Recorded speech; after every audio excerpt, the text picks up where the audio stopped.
that means wheat, pulses, and etc. Properties of soil. The important properties of soil of any type are the percolation, rate of water, moisture content, and absorption of water. The properties decide which type of crop can be grown into which type of soil. So percolation rate, that means rate of water, uh, is what amount of water drained through soil in unit time is known as percolation rate of water in soil. So percolation rate is equal to amount of water divided by time taken.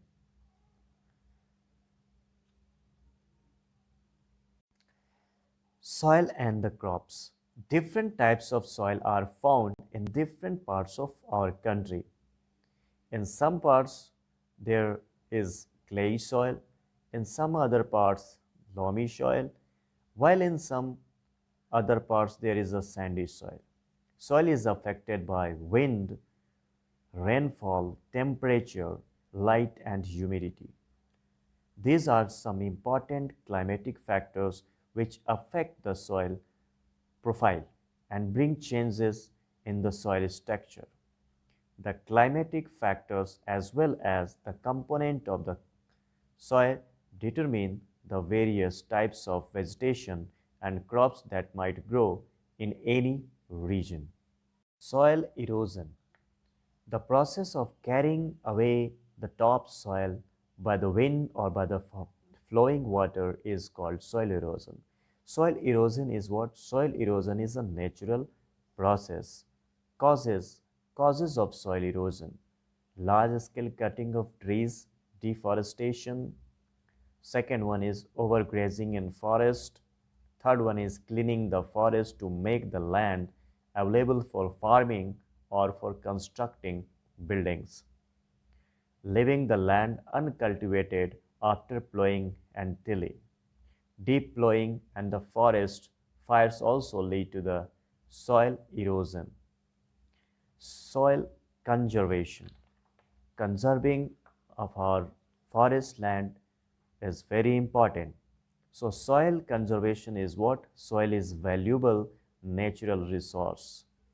It helps in sustaining life on the earth. It is necessary to conserve it. The process of protecting soil from any damaging activities and erosion is called soil erosion. So for conserving the soil, we can apply different types of methods. First one is step farming. Second one is planting more trees and grass, constructing dams and river embankments, preventing overgrazing. Planting more trees and the grass. Roots of the trees and grass bind the soil particle and it helps to conserve the soil. Second one is step farming. In hilly areas, the step farming method prevents soil erosion by reducing the speed of the flowing water. Constructing dams and river embankments. The embankments of the river and the stone along the river banks prevent soil erosion. Dams check the free flow of water and prevents large-scale soil erosion. Preventing overgrazing. Overgrazing by animal result in the removal of the green cover on the land. So by preventing overgrazing, the green cover on the land is protected. Thank you.